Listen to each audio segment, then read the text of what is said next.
सोचने वाली बात है ना? कि बचपन में सुनी एक कहानी आज की किसी बड़ी मुश्किल का हल बन जाए। आज हम उसी प्यासे कव्वे की कहानी को एक बिल्कुल नए नजरिए से देखने वाले हैं। ये सिर्फ बच्चों की कहानी नहीं, बल्कि सच कहूं तो ये चुनौतियों से निपटने का एक जबरदस्त खाका है। तो सवाल यही उठता है कि एक सदियों पुरानी कहानी आज की इस तेज तर्रार दुनिया और इनोवेशन के बारे में आखिर हमें सिखा क्या सकती है। चलिए मिलकर इस दिलचस्प पड़ताल में उतरते हैं। तो चलिए सीधे कहानी की शुरुआत में चलते हैं। माहौल बहुत ही तनावपूर्ण है। हमारा हीरो है एक प्यासा कौवा और उसकी जिंदगी, आप मानिए, सचमुच दांव पर लगी है। समस्या की जड़ सिर्फ एक शब्द में है, प्यास। और ये कोई मामूली प्यास नहीं थी। नहीं, ये तो सच में जिंदगी और मौत का सवाल था। कौवा पानी के लिए यहां वहां भटक रहा था और हालत इतने बिगड़ चुके थे कि वो बस मरने ही वाला था। इससे अंदाजा लगाया जा सकता है कि मामला कितना गंभीर था। और फिर ठीक उसी पल जब सारी उम्मीदें दम तोड़ रही थी, उसे एक घड़ा दिखाई देता है। मानो अंधेरे में उम्मीद की कोई किरण, एक संभावित हल। लेकिन जैसा कि असल जिंदगी में भी होता है, समाधान कभी सीधा सपाट नहीं होता। जो हल उसे नजर आ रहा था, वो खुद एक नई मुश्किल बन गया। और यहीं से कहानी का असली संघर्ष शुरू होता है। देखिए, कौवे की चोंच तो छोटी थी और घड़े में पानी का स्तर वो बहुत ही नीचे था। मतलब वो वहां तक पहुंच ही नहीं पा रहा था। हल बिल्कुल आंखों के सामने, पर पहुंच से कोसों दूर।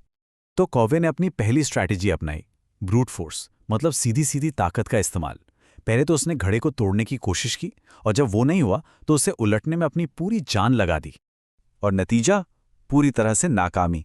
ताकत और जोर जबरदस्ती वाले ये दोनों ही तरीके बुरी तरह फेल हो गए। ये कहानी का एक बहुत ही अहम मोड़ है, जहां पहली रणनीति किसी काम नहीं आती। अब कहानी उस आहा वाले पल की तरफ बढ़ती है। वो लम्हा जहां कौवे को अपनी पूरी सोच ही बदलनी पड़ी। जब ताकत ने काम नहीं किया, तो अब समझदारी दिखाने का वक्त था। जरा सोचिए, जब जोर जबरदस्ती काम ना करे तो अगला कदम क्या होना चाहिए? कौवा ठीक इसी कश्मकश में था। अब उसे ताकत के बजाय दिमाग का इस्तेमाल करना था।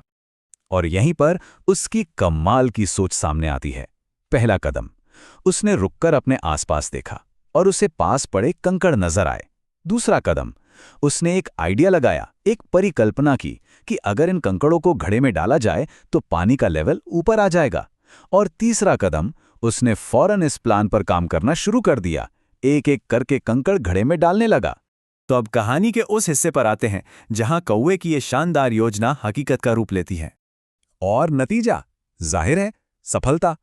एक एक कंकड़ के साथ धीरे धीरे पानी घड़े के मुंह तक आ गया और कौवे ने जी भरकर पानी पिया और अपनी जान बचा ली। और इस कहानी की सीख तो हम सब जानते हैं, जहां चाह वहां राह। कौवे की जबरदस्त इच्छा शक्ति ने ही एक लगभग नामुमकिन लगने वाली चुनौती पर उसे जीत दिलाई। अगर इसे आज की भाषा में समझें तो कौवे ने जो किया उसे कहते हैं इंजेन्युइटी, या जिसे हम बड़े प्यार से जुगाड़ कहते हैं। इसका मतलब है कि अपने पास जो भी संसाधन है, उन्हीं का इस्तेमाल करके होशियारी और एकदम नए तरीके से किसी मुश्किल का हल निकालना। उसने अपने आसपास पड़े बेकार से दिखने वाले कंकड़ों का इस्तेमाल किया और देखिए, वही उसकी सबसे बड़ी ताकत बन गए। और ये कहानी आखिर में एक बहुत जरूरी सवाल छोड़ जाती है कि हम सबकी जिंदगी की सबसे बड़ी चुनौतियों के आसपास ऐसे कौन से कंकड़ हैं जो बस यूं ही पड़े हैं? वो कौन से संसाधन, आइडियाज या मौके हैं जो हैं तो बिल्कुल सामने, पर शायद हमारी नजर उन पर नहीं पड़ रही है।